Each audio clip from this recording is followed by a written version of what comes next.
the podcast where we break down the plays and the players from XLNC's mid and heavy League of Legends tournaments. I'm your host, QuiteIndubitably, here with Zephyr and Doctor to break things down alongside me. Now, this week we've done something a little bit different. We pre-recorded Indubitably's insights. So I'm gonna roll the recording of that at the end. And I happen to know that I spent way too much time rambling on about not just whatever I wanted, but to whomever I wanted. And we actually invited Anarchy Fallen Paladins Botlane to come talk to us today. So stick around for a half hour of me goofing off with them and about 2 minutes of Zephyr being with us before his Discord died for the next 8 hours. Zephyr, you Thank you. need to hire just like an IT technician God. to sit next to you on the weekends when you're trying to get these things done. You don't understand, man. I'm constantly tortured by my internet. I'm bullied. Yes. I do. I. To be fair, in the recording, fair warning, I do think I slander Zephyr for his elo. So I'm so sorry, Zephyr, but I'm not sorry because you're so mean to so many of these players. What did they bring up? Like, what is now? I need to go back and watch the podcast. That's the tune in, everybody. If you're not watching the podcast, go ahead and watch the podcast. Even though if you're listening to me right now, you're already watching the podcast. All right, moving on though. We do have limited time to discuss we do mid have and heavy limited this time. week. We're trying to go through this rapid fire, so let's get into it. Doctor, what is your diagnosis of the mid league? Ooh, So mid league, we're starting to see a little bit more variation in the standings. Not too much. We do obviously still have Glaive Black and Catalyst Frost up at the top, undefeated so far, with Scarlet, Divine Ascension Scarlet taking third place sort of right now. Everybody else except for the Coyotes are tied for that fourth and beyond spot at the moment. And this was another pretty much 2-0 week. I mean, the only game that didn't go 2-0 was the Divine Ascension series. But caveat to that, Jake Kilton's tweet before Tuesday night was that if all three games that night went 2-0s, he would eat a dry ramen packet live on video. And where is that, Jake? Where's my video? Okay, but that's so yummy. Yeah, no, I was just about to say, I eat that for fun. Exactly. I eat that on purpose. It's delicious.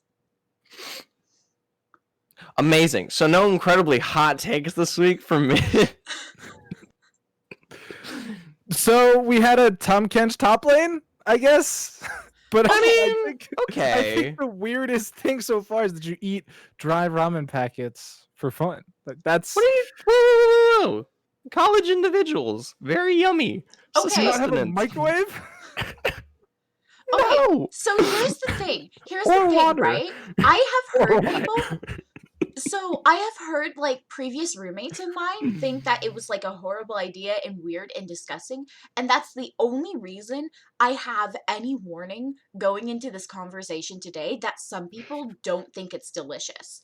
But in general, my brother and I both love eating just uncooked ramen, and then you get to save the little soup packets to make soup later, and you don't have to use the noodles.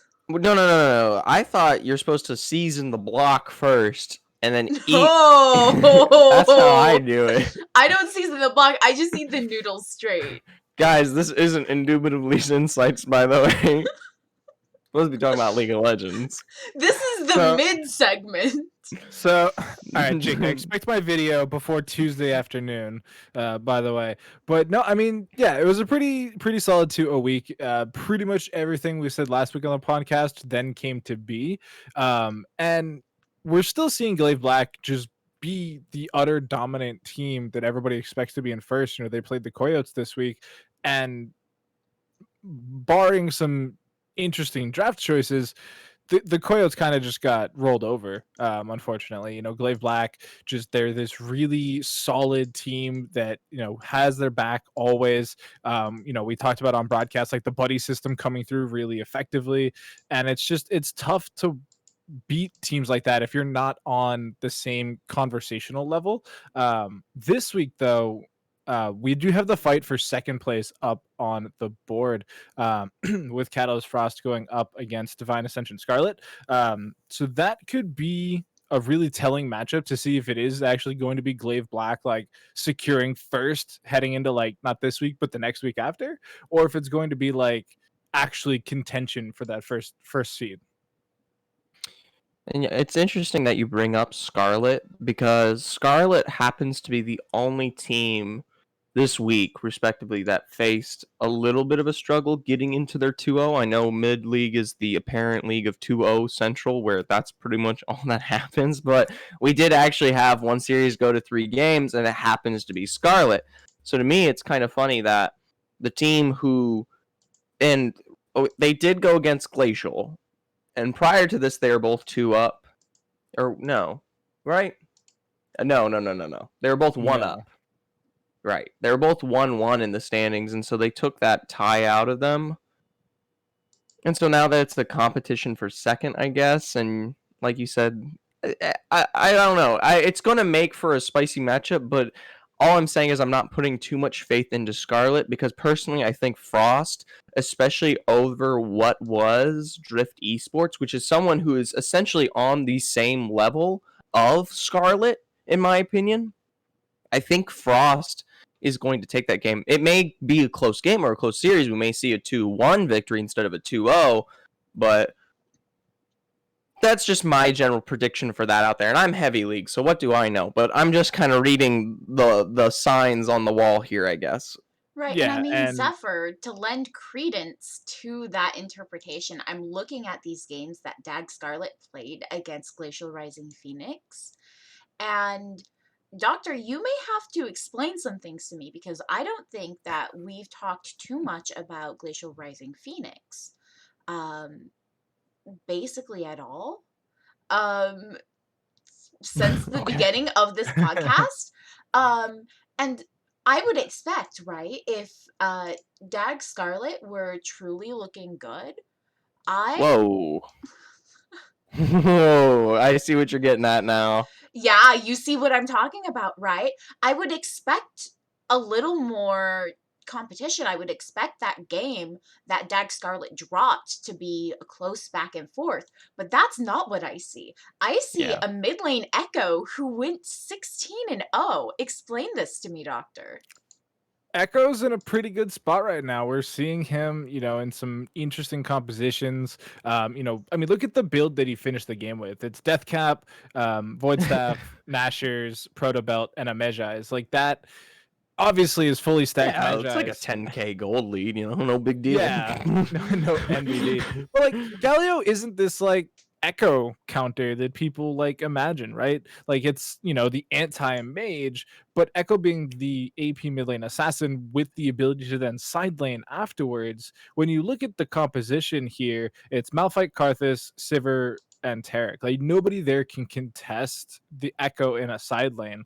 And when you get that far ahead and that fed, whether it was by venturing into the jungle and bullying the Karthus or something like that, then you can keep doing that over and over and over and over and over and over again. And as these Mejai stacks start getting bigger and bigger, the tanks can't handle it. And because of the current Galio builds, you don't build a lot of magic resist. Like, granted, again, 10k gold lead, that's almost insurmountable in an individual 1v1. So Protobelt Zonias is what Galio was able to muster up here. There's no challenge there for the Echo. Like the Zonias is the biggest like loss of control of the fight, and then you just parallel convergence and boom, you win. I mean, you say that, and yet game 1 saw somewhat similar drafts. You do actually see Dag Scarlet winning with the Galio and a Karthus in the jungle against Glacial with that mid lane Echo. Echo did significantly more poorly that game. And it, looks a pretty convincing victory for Dag Scarlet there. I think I have some They do have insight the into Shen. that. They do have the Shen, which is Zephyr to the punch. Yeah, They have the Shen. The Shen is good. the top Nasus lane. not good. Into Shen. There you go. Nasus not good into Shen. End of story. It's not even just that though. Look at the jungle matchup too. Warwick versus Zac. Like, when was the last time anybody saw Warwick? The champion is not in a good spot right now. Even in solo queue, I don't think it does very well. There's not a lot of agency unless you are hard bullying this Karthus as the Warwick. Karthus is more useful than you at almost every stage of the game post 6. So when you swap that over to a Zac, somebody that has guaranteed hard engage and really disruptive team fights, or even, really disruptive gank assist, that plus the top lane matchup can really change how the game plays out. I will say, I very much miss Kidnap Zac. I always thought that was his downgrade. Like, I remember when they first swapped it, I was like, this is just objectively worse. Like, why is this? Now that we're back to Bounce Zac, I'm still like, this is definitely much worse than I remember it being. Can we just get him a new ultimate, please? But see, I can't think of a better one. When they first swapped him, I was like, oh my god, this is too strong. He keeps kidnapping me. What's going on? Sounds like a personal issue, really. Yeah, I didn't think Zac was that crazy with the ultimate. I have a lot of personal issues, guys. Well, you play a mobile, enchanters. You might as well be, fresh bait. Yes, Bard the Enchanter. I was more picking on the Nami, apparently, since you're the bubble god or something. Oh, yeah. God, I forgot. Which I get to make fun of you now. Server. No. Okay. Okay. She's named herself the bubble god. As we looked at game 3, my questions get a little bit more, because this is much more handed defeat again, and it's problematic because I really don't want to give Zephyr the credit of the Shen, but the Shen in game 3 went 6-0 and 14. Like, that is disgusting. Okay, I also see a bigger issue here, though, because I'm pretty sure the draft's out of order. That's what it is. Is it out of order, or did we see a rotation of picks here? That is not a Thresh mid with a Kalista. No. I'm saying, did their usual mid laner? Okay, so we lost Zephyr, but I think I know what he was going to ask. Did their usual mid laner wind up playing support, and they had players role swap? And if I were actually, like, I don't know, loading in to the raffle or something, I could see this, but we got the heavy league raffles this week. We didn't get the mid-league raffles. It's a work in progress. It is, each week we progressively get better on many fronts, including my stage presence. Oh god. Sure. Hey, Zephyr, personality, that's back. A thing, right? Yeah. You wish I was gone. I will say, boy, do I. If that was a thing, and we did see a rotation of the players, just due to some of them feeling that, I play Vladimir better as an, let's shift me mid instead this time around, and the supports on Kalista, and then your Thresh. There's a weird, suspicion in my mind here that things aren't looking too different from that second game, other than the Shen, of course, having that global presence once again, and the Karthus being as nasty as he was in game 1. I feel like the game would have looked a little bit more contestable if my theory is correct. If we saw the AD play AD, the support play support, and the mid play mid. I can see that. Right, we would have had to have gotten our hands on the VODs to check that for sure. I don't know. When players think that nothing is being streamed from their games, I know this from my experience on tournament staff, they very much like to get into tournament lobbies, not in LCS order. And it annoys the hecketh out of me. It is it is an annoying problem to deal with, having to constantly remind players, like, please, please, just line up in Keep LCS following the order, rules. pick band and client the way you pick band and pro draft, because, I mean, we ask you for those screenshots for a reason. We're trying to keep these records. Yeah. Yeah. The only other It could thing be. that I think was really important this week to take note of is that once again we did have some delayed games. So half the games were played on Tuesday, half the games were played on Friday, and about I think it was Wednesday. There was an issue coming out of League of Legends where Ornn then became permabanned due to a game-breaking bug. So the teams that played on Friday, along with all of Heavy League, as far as I'm aware, couldn't play Ornn whatsoever. And right now, I still think Ornn is in such a position that he is almost a must play for a lot of teams. And so that could have had some impact as we headed into Friday. You spend all week planning for a certain situation in draft and a certain gameplay in the game itself, and all of a sudden the league comes to you and says, "Hey, you can't play Ornn." Sorry. It was played by Thursday, I will say. We did see it in heavy. Oh. All right. right.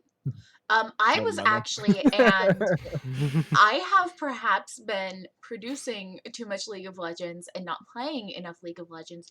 I am actually entirely unaware of that bug. Do we know what abouts it is? I don't know the bug itself, but if you go to like the announcements page, Jake posted on the 23rd, which was Friday, says Ornn is still banned from tonight's play. I've not found any resource that has been fixed. Sorry. Heavy League announcements I don't have access to, but I remember No, seeing it was something playable. similar. By the time Heavy League came around, we were good to go on it.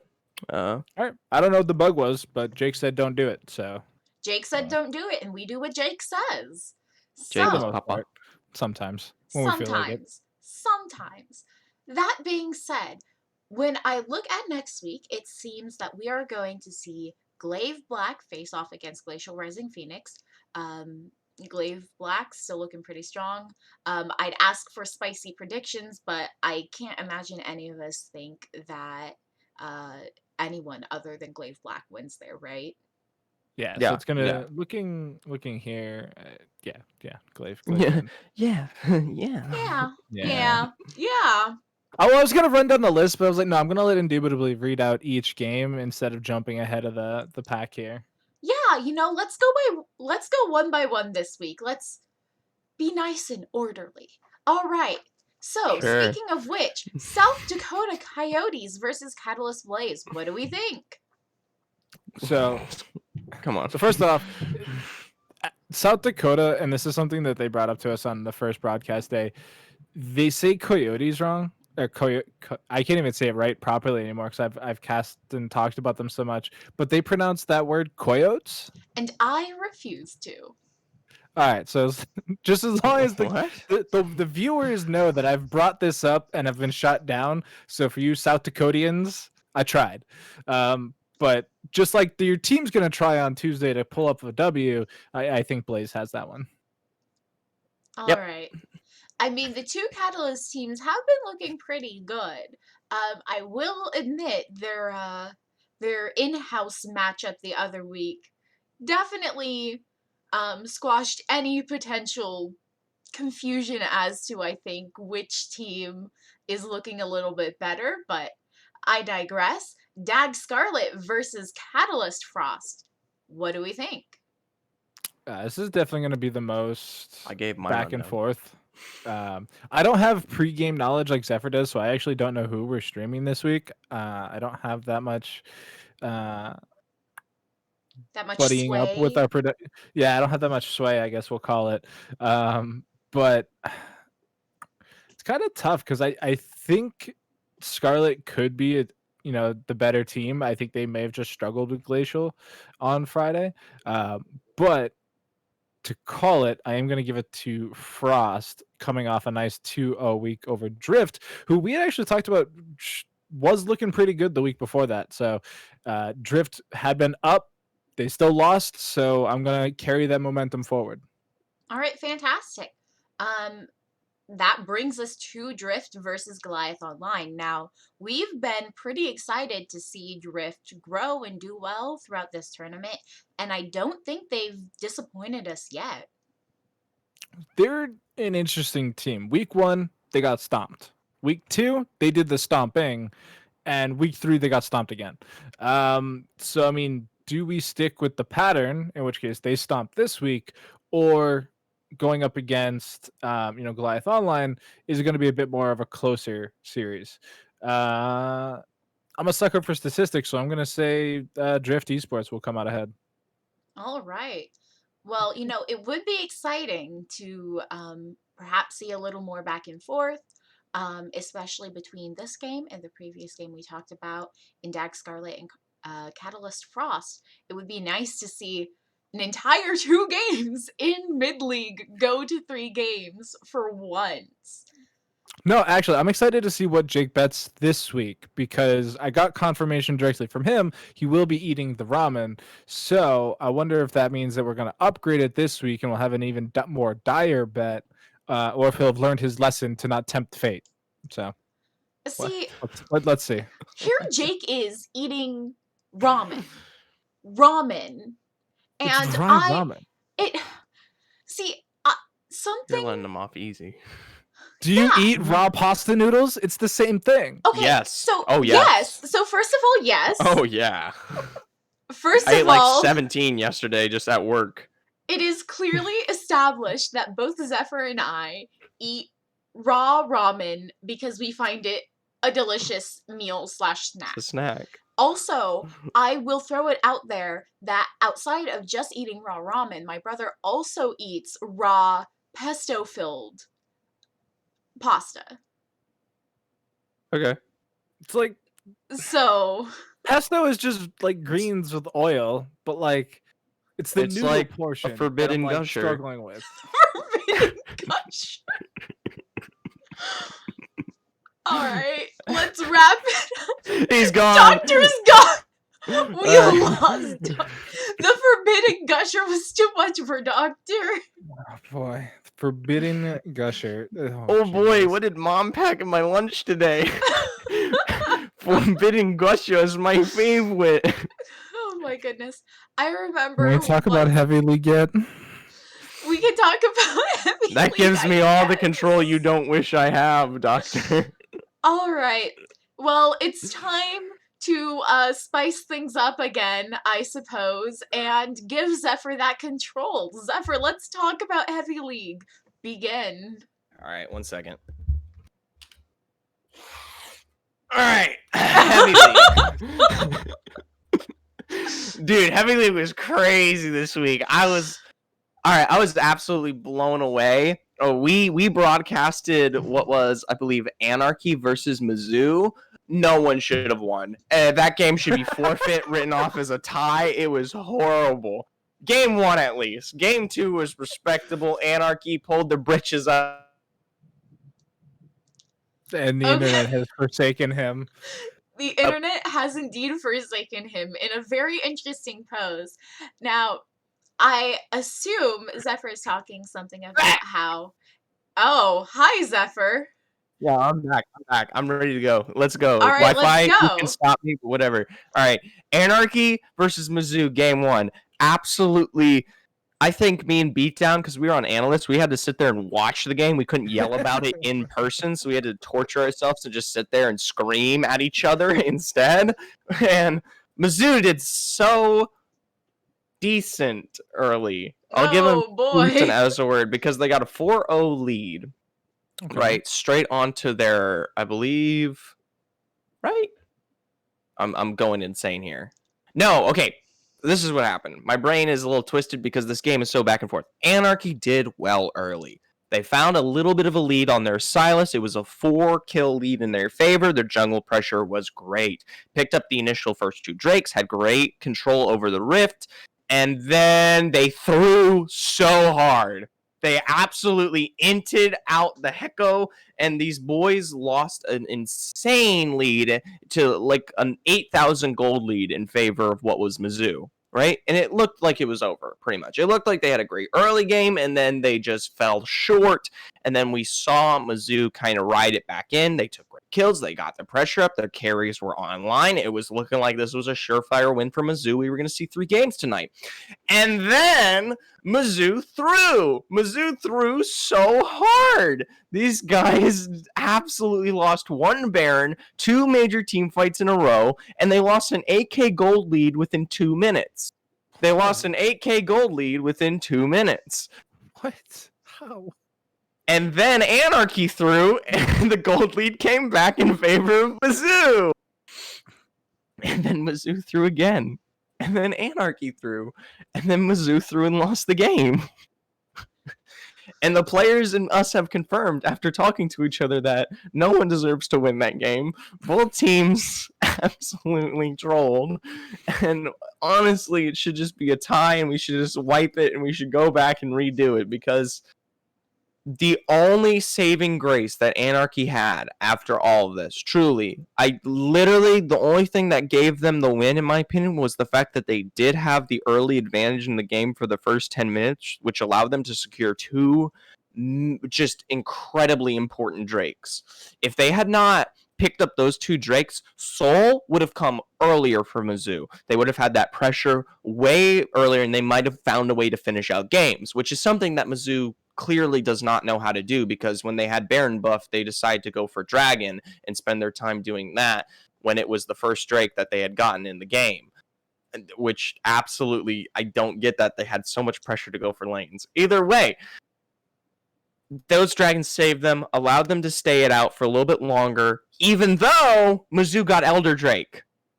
Mizzou got Elder Drake and still lost the game into a team fight.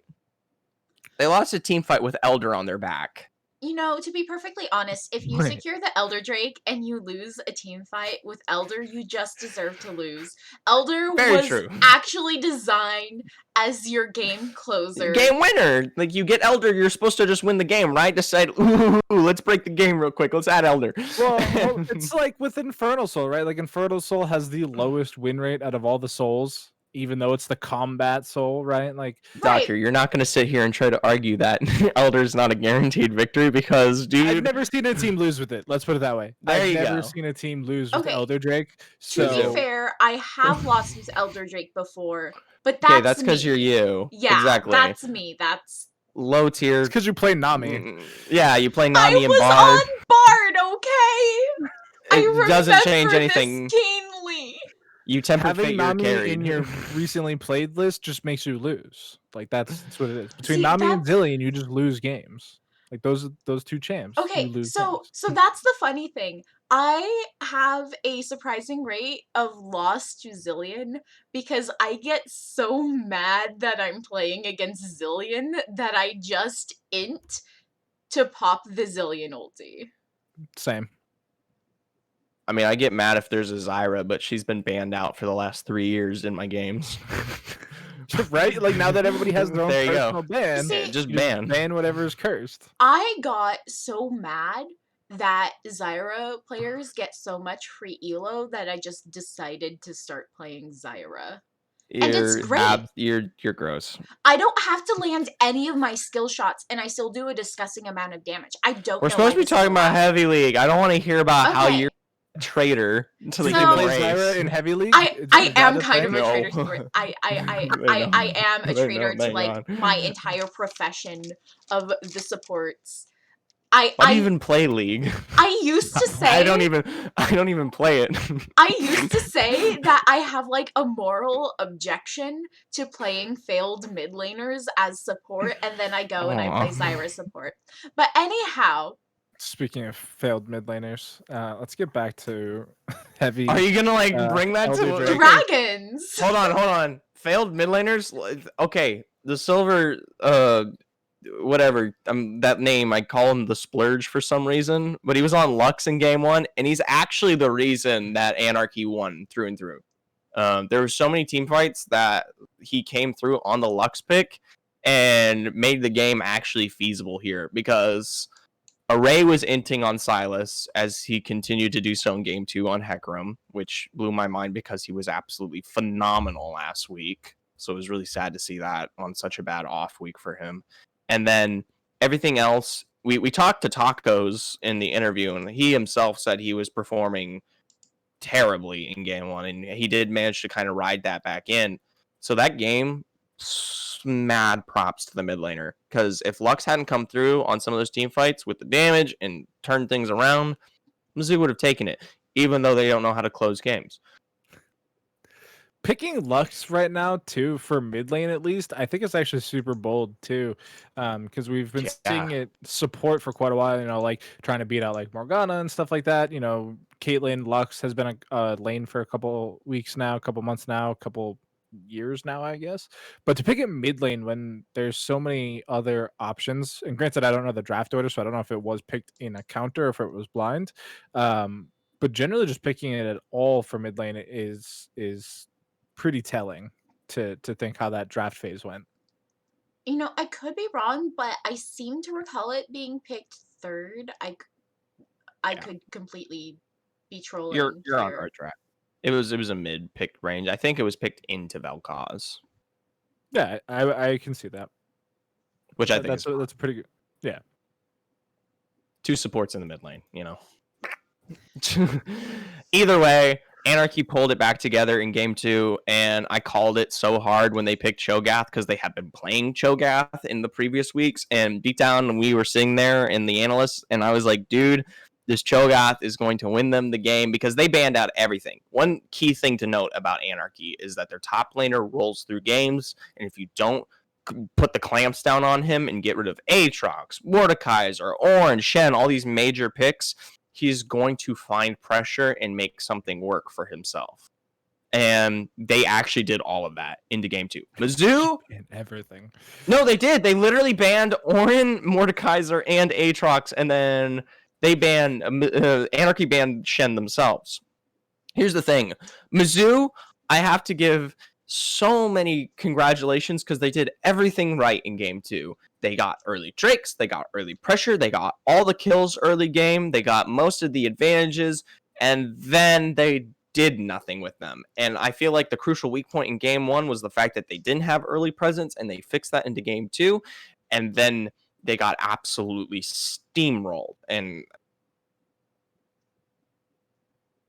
well, Zephyr is frozen, but we did hear that he was about to say steamrolled, and I do understand this. I am looking at the damage graphs a little bit. Oh? By Cho'Gath. Steamrolled by Cho'Gath. There you go. Steamrolled by Cho'Gath. I always get curious with Cho'Gath because I've talked about how there's 3 builds you can run with Cho'Gath. Which one did they run? Full tank, baby. Full tank. Supportive tank. Supportive tank. Like so, like glacial. Or... No, redemption, locket. Yeah, we have a full 3 support items on this Cho'Gath. We have a locket, a redemption, and a knight's vow. Also run with a stone plate and a righteous glory. What keystone? What keystone indeed? I believe it was grasp. He went in with grasp. That would make a lot of sense to me. That's that cursed 4th build that I don't actually know about until just this. No, it's very good. No, it's good. Like I can definitely see it works, but like when I think Cho'Gath, I typically think of like either full AP glacial, tank glacial, or just full tank with full tank's best. I like full AP assassin Cho'Gath.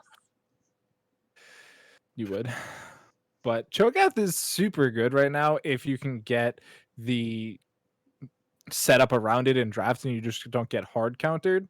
But if you're banning away 4 to 5 top laners, it's definitely right up there with some of the better picks. He picked it last. It was the last picked champion for the side of Anarchy. Volibear was picked second, and we sat there while we were going through and we're like, well, it's going to be a great counter to this because there is nothing available on the board. And I called it out. Well, they do play Cho. They have played Cho, and it tends to be one of their favorites. Sure enough, they ran with it, and sure enough, this guy got absolutely monstrously fed off it. And then the securing potential from I called it. The minute you pick Cho on the board, consider all dragons, all barons, everything mute if he gets to a certain point. You're never going to be able to contest that as a jungler. And if you have any ounce of pressure as a team, you make it 10 times easier by having Cho on the board. He had 14 stacks at a certain point. 14 feast stacks. 12 is what I consider absolutely MLG god tier. 14 before he finished the game, mind you. He had more than 14 at the end of it. 14 was just when we started to notice that, okay, game's over. Cho's my fantasy. Any champion that stacks and gets bigger as they stack, so good. My friends and I call Cho'Gath Detroit become bigger. I like that. Yeah, it's a pretty good name. Cho'Gath is a pretty fun champion because in terms of the stacking champions, his stacks are He helps me simultaneously compensate. extraordinarily good. Okay, Zephyr, I think. Calm down. Because he's also just so binary, right? Like Cho'Gath, like he's just A, B, C, and then R. Like it's so easy to pick this champion and execute what the champion does. Whether it's good or not is a different thing. But obviously, if you're getting 14 stacks and more afterwards, yeah, just pack it in. Have the enemy team try and pick Nunu next game because they need to get an objective somehow. Yeah, and the greatest weakness. Oh, yeah, go ahead. Right. I mean, you were just about to talk about the greatest weakness. I was going to talk about an obvious strength. Go ahead. Yeah, that's perfect. You know, their top laner is one drawing a lot of bans for them, which opens up a lot of possibilities for their drafting. I mean, they got their hands on Samira this game. Samira didn't exactly put out a ton of damage, but hey, they got to have fun with the new toy. And it looks like they know what they're playing to in their draft, that they are focusing on saving these final picks, these final counter picks for their top laner in a meta that does heavily focus on saving support counter pick. Zephyr, what's their weakness? I'm losing it here because that was just a really good point. And I was honestly astonished that you could be that smart sometimes. But I will say it was absolutely wonderful to see them. Oh, their greatest weakness was the fact that they had not drafted a single front for the team. They had all this great sustain, heavy engaged, team fight presence. Everything was on the board for them, and they did not have anything to protect and make sure that you saw the sustainability through these team fights. And there was the fear, especially with all those bans coming out, that it was in such a tight situation because at the end of the day, they were regulating a lot of control here to everyone else other than top, but none of that focus on what we needed to see in terms of making sure everything survives. And as we went through each of these picks here, you continue to see them put more damage, more control, more CC pressure, but none of that. And Cho just fit in like the perfect little puzzle piece, and oh my gosh, I don't know. My reaction was, is so good.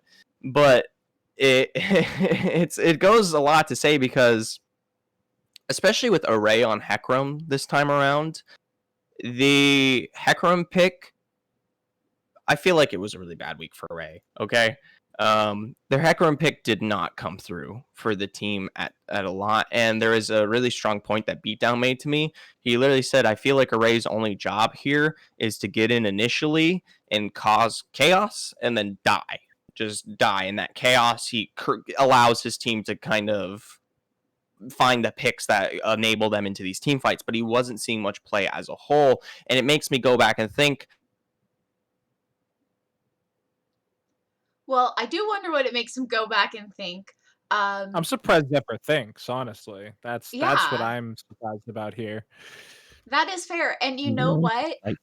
This whole point about Ray going in and dying has definitely hit Zephyr very hard because he brings it up in our pre-recorded, in his about 2-minute appearance in our pre-recorded segment today. Well, no, because he was rated as one of the best top laners into the league because we have a separate analyst that we work with, and he was going to do a whole jungler breakdown.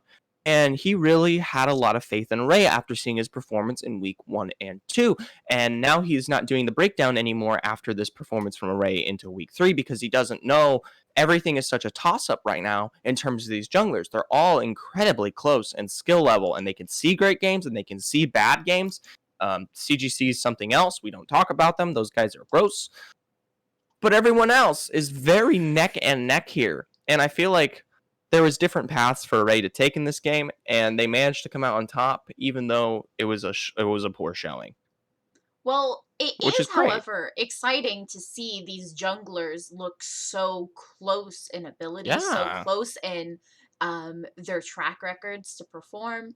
I'll be looking forward to breaking down the junglers a little bit later, because after we get to see a little bit more for them, Zephyr and Doctor, you guys know, our audience doesn't know, that for a while I've been planning on using my segment for a jungler breakdown after we get a little bit more of that information. So, that being said, let's look forward to next week's exciting games. Next week, we are going to have Mizzou versus Booyah. We're going to have Anarchy Fallen Paladins versus the final bosses, as it would seem, of Heavy League, which is CGC at UIC. We're going to see Lotus versus Vlad Banners, which I do not think is going to go well for Lotus at all. May they rest in peace. And finally, FGCU Thunderbirds versus YO Boomers. Now, Zephyr seems to be phasing in and out of here. I don't know. Okay. Yeah, we can't keep track of him. He's wild. He is wild. You know, he likes to imply We're doing our that... best. Oh, Okay. hey, welcome back, Zephyr. I just read off all of next week's games. What do you think about it? No, I heard. I can hear you guys, by the way. I don't know this. It's weird. It's like I get it's just like the sad kid looking through the window. It's Christmas. There's the fresh turkey or something, and he's like, "Please, little Timmy." No, okay. You said Booyah versus Mizzou. Mm-hmm. That should be in Booyah's favor. Mizzou is known to take games somehow. They always bring a competitive spirit and fight, even if they're not exactly always the best into each of these matchups. So I can't always discount them, but I do know Booyah is still strong even after this loss this week against Lotus, which was very surprising. We didn't get to talk about that, but that was surprising. None of us saw Lotus coming, and these guys are definitely top of the top right now. But either way, Booyah should come out on top of that. Moving forward, we do have that Lotus versus Vlad Banners. If you guys are watching this right now, you guys need to show up on Thursday. That's going to be our broadcasted game. No one has seen either of these two teams yet. It's going to be very exciting. We're preparing a really cool segment before the show even starts, which is going to be super fun and super entertaining and endearing. And if you're not there, you are not an XLNC fan. You're a communist. Moving forward, CGC versus Anarchy. Anarchy easily wins. No question on that one. Anarchy wins every game. They're the best team in the league currently, and they're going to win it all. Real simple. I don't think anyone has any contention on that. CGC, those guys stink, especially when put up against Anarchy, the best team in the league. And then YO Boomers versus what is FGCU Thunderbirds. Ooh, Thunderbirds have been on the down and down recently. I still think they're a competitive team, but right now they're rating near equivalent to YO Boomers in terms of some stats I got here behind the scenes. I still think FGCU will find a victory in this one, given that YO Boomers still need some time to come together and form a lot of the teamwork and the phasing that makes them really strong. But I mean, it should be very cut and dry, except for the Lotus and Vlad game. I have no prediction on that right now. It's very difficult. I have a prediction on that. Go ahead. I think Vlad Banners are going to win. I think they might even 2-0, honestly. Call this my spicy prediction. That's of the really week. Spicy. Why 2-0? Please. So, this is a belief that is not founded on too much evidence that I can recall off the top of my head. Conspiracy. Um, from my recollection of looking at stats, Vlad banners look pretty strong to me. I do think that they do pretty well, and I'm not gonna lie, I don't have that much faith in Lotus. I really don't. I love their logo, that's about it. That's depressing. That is a little bit depressing, so but not that was so me last depressing, week. but not quite as depressing as the fact that you don't think you can be an excellency fan and also a communist. Did you see the communist channel on my server? I have a communist channel. Well, I think he's frozen because he's gotta go look at my communist channannel. It's very good, you see. Past communism at this point. But this it's why are we even discussing this? We are Americans. Okay, but it's a funny pun. It's called Seize the Means of Production because it's a Nami themed server.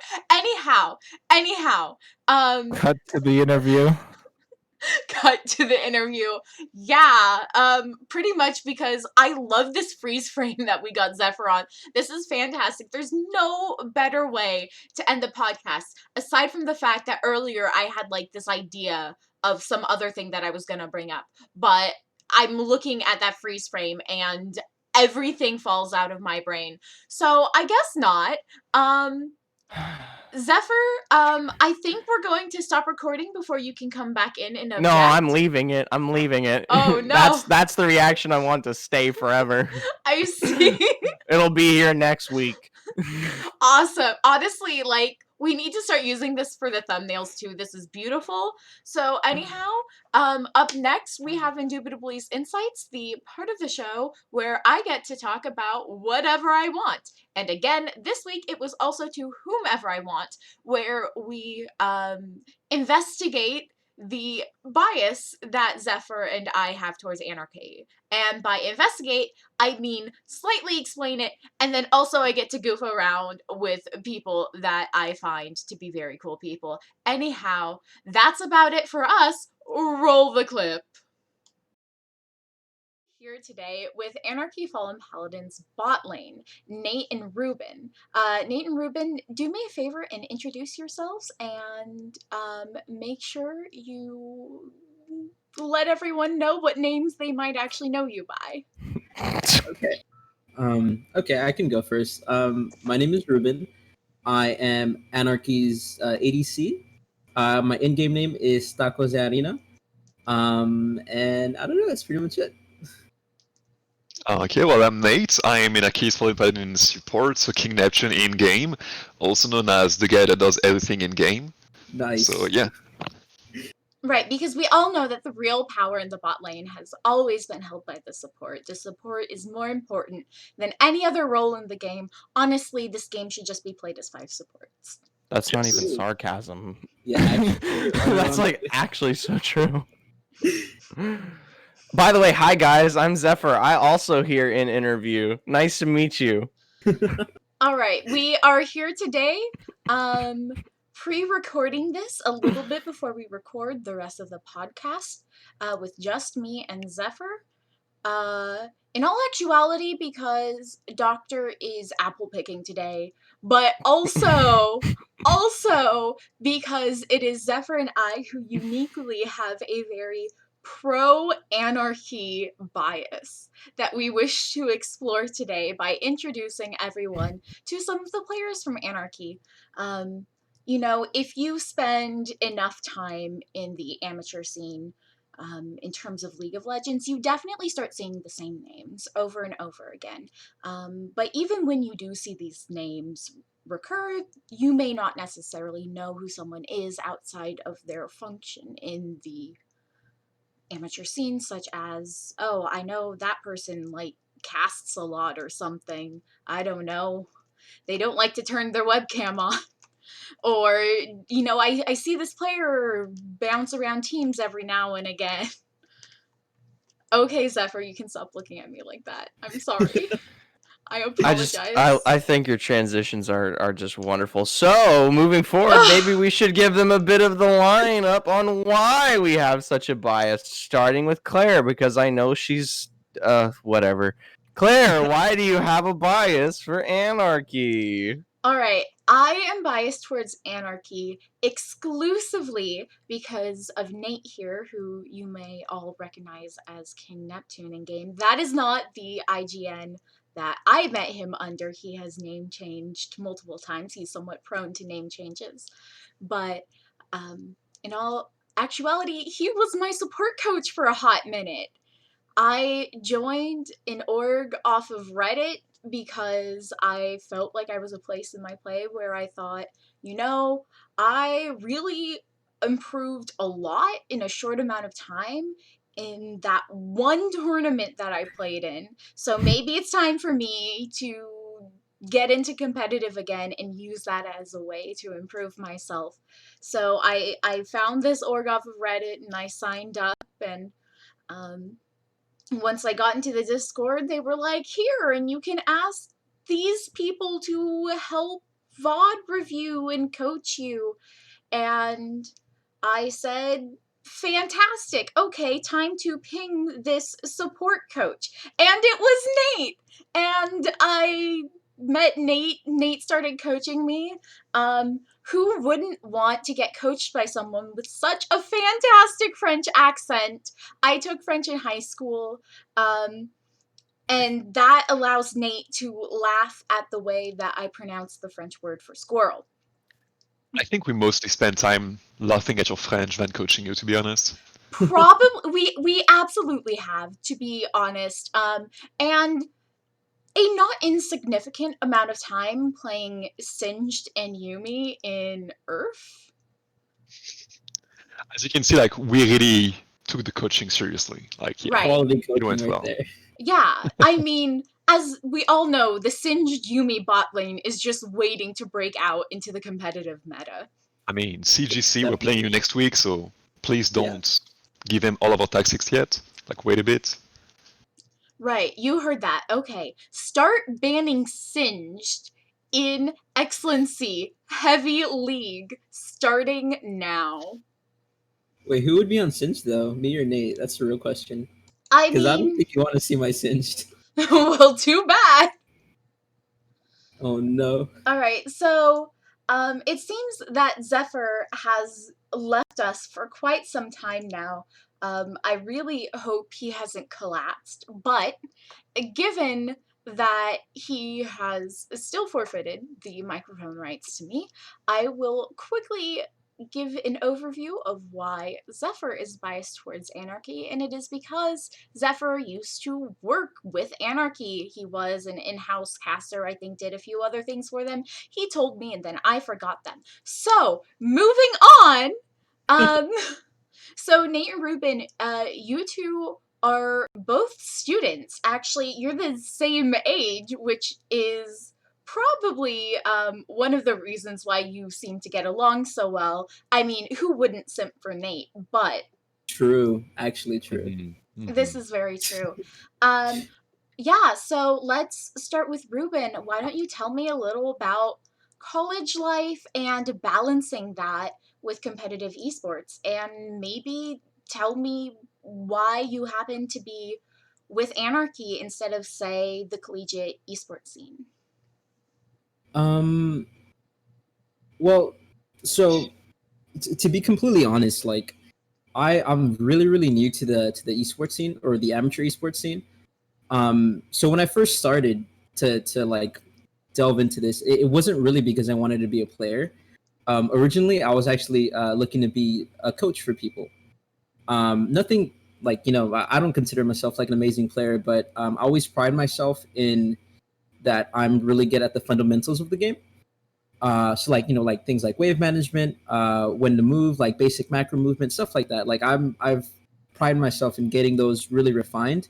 And because of that, I thought, an easy way to get better at those would be to help other people get better at those. The best way to learn something is to also teach it. If that makes sense. And because of that, I found myself in a coaching Discord. And on the side of the Discord, there was like a looking for, I think it was like looking for scrims channel.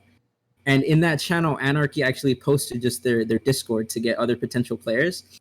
And just like on a whim, I clicked on it, got into the Discord, didn't do anything in it for like a month because I'm not sure. It was just slow at the time, I guess.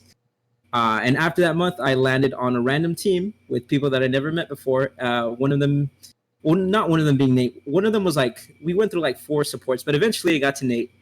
And I mean, I guess the rest is history there. I mean, we've been playing bot lane together ever since, really. You know, it does take a while to find a support as fantastic as Nate. I do understand. True, very true. We do have the best. I do actually. You know, I say I pride myself in the fundamentals. I also pride myself in that we have the best looking bot lane in all of amateur esports. Oh, for sure. So, for sure. I would even say all of esports. Like, don't. Yeah. Obviously, you two are the cutest bot lane. I'll even rate you above Perks and Mickey X, which is big for me. Trust me. Whoa. Now, Perks. Do you wanna tell us more about that, or? well, listen. My bias towards G2 is entirely shaped by Perks and Mickey X. I think they're so adorable together. I stand their friendship. I think it's adorable that Perks would only role swap for Mickey X. So I just want them to be wonderful together forever. So Just yeah. like me and Nate. By the way, I have a message from Zephyr saying his network is actually completely down now. So this is my show entirely. I can wax on tangents as long as I want. Zephyr is not here to redirect me or stop me, even though technically it's supposed to be my job to redirect him and stop him. But I'll be honest, the show is already much better this way. exactly. Wow. We're having a great time. It's just me and the bot lane, and you know, we have to have the major support energy going on. I don't even know what role Zephyr plays. He probably plays something silly like top lane. Top laners aren't real. It doesn't. Yeah, we doesn't all he know play that. support?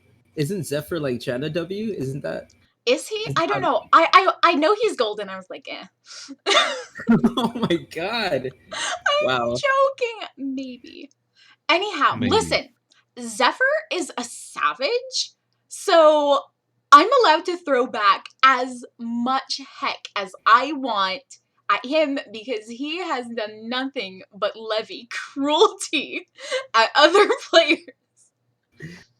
That Wow. being said, Nate, the antithesis of cruelty, angel of the bot lane. Hi. Oh. Well, thank you very much for that introduction. I'm not sure Ruben would agree with you, but hi, yeah. Okay, so I'm just gonna answer the same question you asked him. Yeah, so I'm in university as well. I'm in college, and honestly, especially with COVID right now, I end up having like a lot of free time on the side. So yeah, I tried looking for a team in the beginning of September, and I honestly was really lucky to find Anarchy so fast. It was the first team for which I actually tried out, and it went really well, I think. So I've been playing with them since then. I think we have a pretty good synergy. We try to have like a few practices a week, but not too much, so we still leave time for everything else on the side. So I think we have a good balance of work, play, and everything else. So it really was COVID that drove you back to playing competitively, Nate, because for a while you quit all of League of Legends. That's when you stopped being my coach. You just quit League. So why don't you tell me a little bit about your journey from deciding that maybe League was a little more stress and time consuming than you wanted in your life to coming back with Anarchy? I feel like I have a very clear life cycle with League of Legends. Like I start playing roughly in September. Like I grind in solo queue, I grind the end of the season, I find a team and I perform with them. And then I get kind of tired of League and of the grind and of how much effort it requires to actually like stay focused in the game and keep improving. I think we can all agree that it is very, maybe not stressful, but I mean, you know what solo queue is, you know how it is, you know the toxicity of the game and everything, and how taxing it can be on you. So I always end up like just taking a quick break, maybe coming back later in the game, and as you said, maybe like starting some coaching, for example, just a more detached role from the game. Instead of playing in it, I coach other people to play it. And then even that can become a bit too much for me, and I just take a long break, a few months usually during the summer, do something else, like focus on other things. And when September comes back, I forget about everything I did and everything I promised to myself the previous year, and I just come back in the game and do it all over again. Well, you know what? At least you're taking breaks when you know it's best for you. That's But I painted a very dark picture of how I view the game, but I have to say, like, I do really enjoy playing the game, like, especially with the current team that we have. I think we have nice people in there. Like, we have a really good synergy, like, there's no drama or anything, and it's honestly the most enjoyable experience I have had of the game so far in the past 8 years. I mean, your team is fantastic, and I do have a bit of an insider view to that because, you know, Nate, you don't just name change on League, you name change on Discord as well. So at some point, I realized I hadn't talked to you in way too long, and I was like, it's time to find Nate and shoot him a message. And it took me a good, I think, 15 minutes to find you. Because for a second, I was like, did Nate delete his Discord? Did he unfriend me completely? I don't know what happened because I was looking under like some of your older names and I couldn't find you. So I had to scroll through a million chats. And then I finally found you with the name and profile picture change. And I'm like, oh my goodness, Nate, you're still here. I am a very secretive man, but it's never anything personal, you know. Like, I do enjoy speaking to all of the old people, all of my old friends, I mean. But yeah, like, just taking a break and changing names and just, I don't know, it feels like a new beginning every time.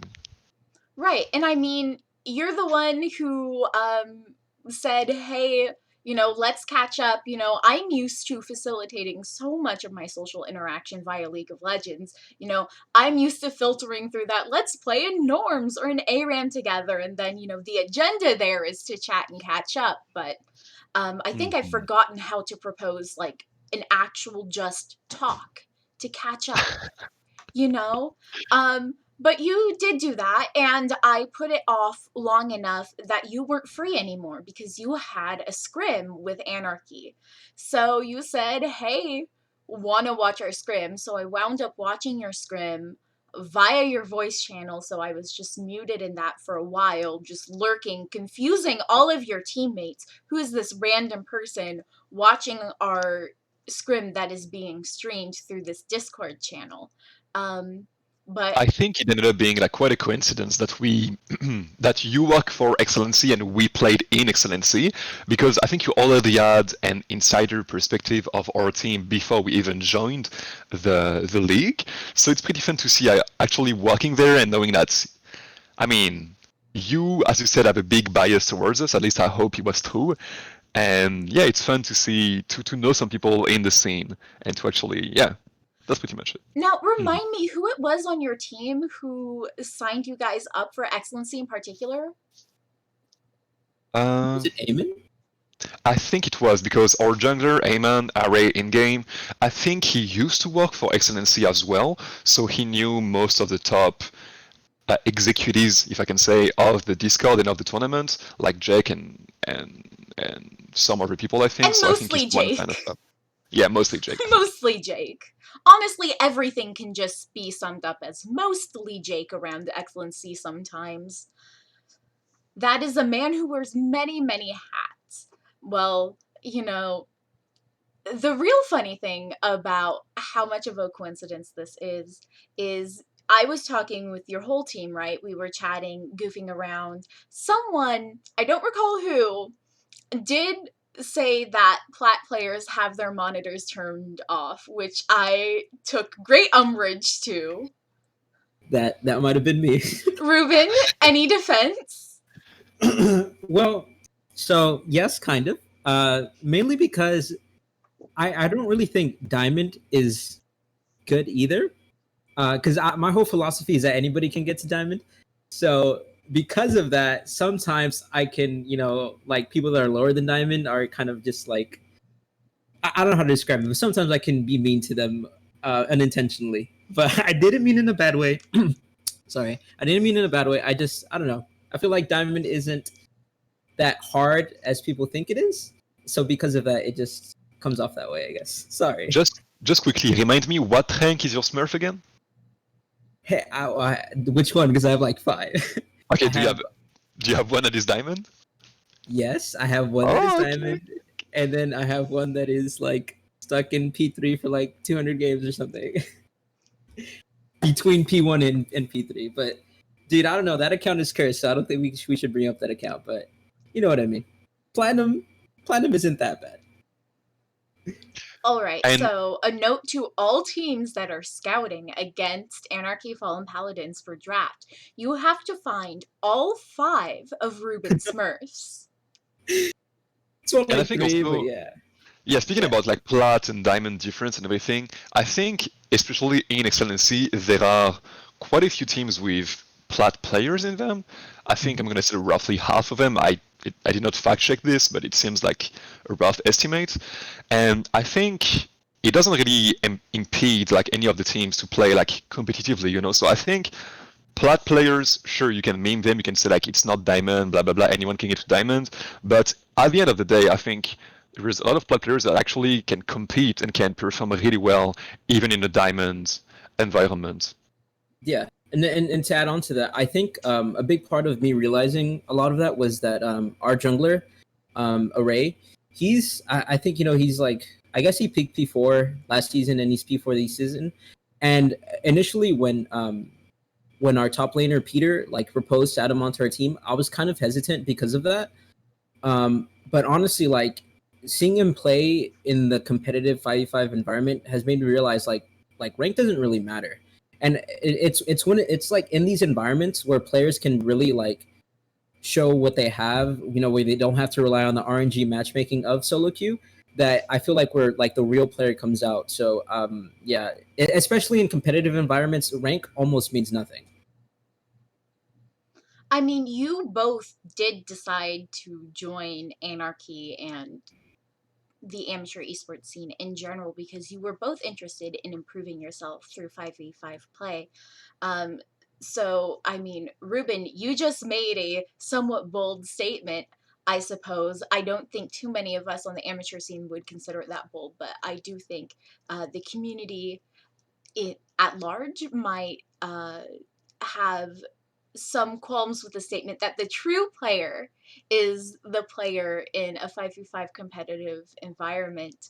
I mean, personally, I'm a support main, right? I live for the cooperative play and the play style.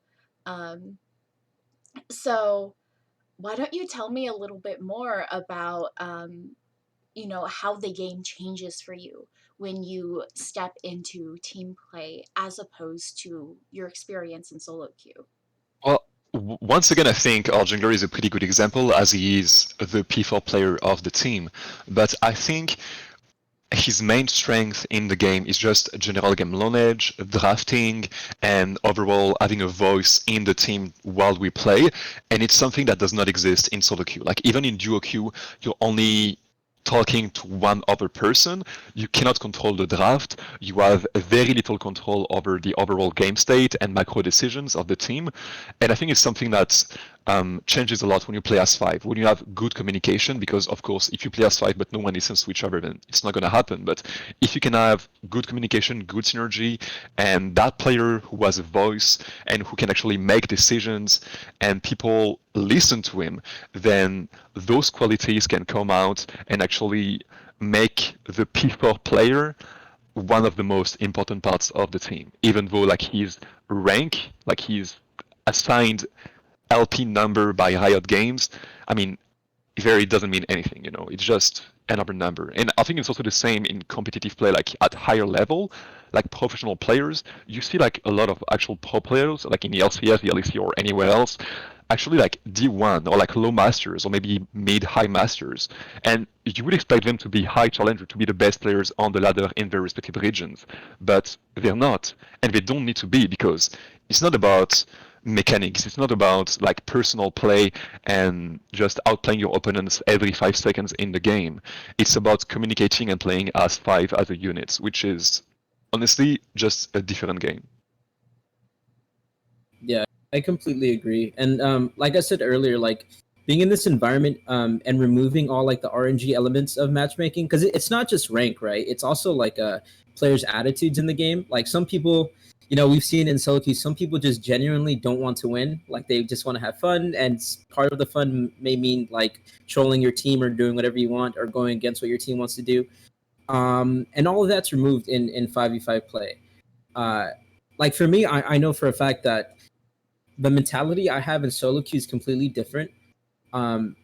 It's almost like I don't want to say it's like a different game, but like genuinely, like when I play 5v5, like it's almost hard to get into a mindset of like this is a waste of time, because solo queue feels that way sometimes.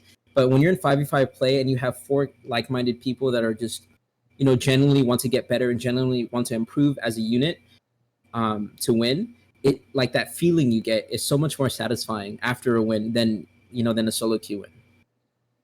How does a loss stack up in comparison? Oh, I mean, I feel, yeah, in comparison, I feel like the loss is brutal. Like, you know, sometimes, you know, in solo queue, like if I take a bad loss off of, you know, whatever it may be, you know, I'll just cool down for like, you know, 5 to 10 minutes, maybe play like a separate game, you know, for a few minutes just to get my mind, you know, reset my mind. But in competitive play, it feels super, super draining. Because in solo queue, you kind of have these like tendencies to say like, you know, like, oh, you know, maybe if my top laner was better, or, you know, if, you know, my support was an inting or knew what to do or whatever, you know, whatever it may be for the game. But in competitive play, when you can admit that you have 4 other people that are good and that do want to win and, you know, are doing the right things, it's kind of hard to blame it on other people in competitive play. And it's so much, like, it makes it so much more impactful when you kind of just realize, like, oh, I could have done this better. I could have done that better. I could have moved here faster. I could have whatever, right? It makes it feel much more devastating, to me at least. I agree with you, and I think that's why some losses feel almost unsurmountable. Like we played, if you watch the stream, like Thursday, we played the first game against Mizu, I think, and the game lasted 51 minutes in total, and it was just such a back and forth. And I think both teams, I'm not going to say they played bad, but we played definitely worse than we should have, that's for sure. We threw the game multiple times, and like after the game, we actually like we needed a break, because even if we won, like knowing how we played and knowing all of the mistakes that we did, it's not crushing, but it's definitely different than just solo queue where you lose but you just go next and move on. Like in competitive play, you definitely put more pressure on yourself, and it shows. You know, in my brief stint as a player in competitive, it was exactly that negative side of competitive where you care about your team so much and you care about performing for your team and your performance as a team unit. That caused an absurd amount of stress in my life, I would say. I am someone who often does many things on the side, right? I have a video game orchestra. You know, in the non-pandemic times, used to have a bunch of clubs. I do a lot of behind-the-scenes things throughout the amateur scene. And yet, I feel like when I was playing in a very low stakes tournament, the stress of trying to become as solid a player for the sake of my team out of fear for letting my teammates down subsumed my life to the extent that my life was essentially class and the tournament. Class and can I get good enough at Leona in time? Mm-hmm. And that's why I think it's important to have good teammates with you, like having those voices around you that can pick you up when you feel down and that can actually stay positive even during the toughest losses. Toughest losses, sorry. But yeah, I think it's why it's the first thing that I look for in a team is always the positivity and seeing how other players are, because even if they are the best players in the game, even if they are all challenger, then if they flame you and just bring you down and have that negative attitude in game and out of game, then it's not gonna help you at all. Right. Well, I mean, to that end, Anarchy Fallen Paladins is an S+ tier team. It is for sure. I must say, you guys were so fun. I had so much fun hanging out with you guys. It's very interesting that you guys, or I don't even remember who mentioned XLNC first, but oh yeah, we're playing in that league. Oh yeah, I'm doing a podcast for that league. Maybe I'll wind up having to do some research on you guys sometimes. At that point, I didn't actually know I was going to wind up being the host. So I will say I was not trying to keep that from you. I legitimately did not know either. But it does give me an opportunity to follow you guys a bit more.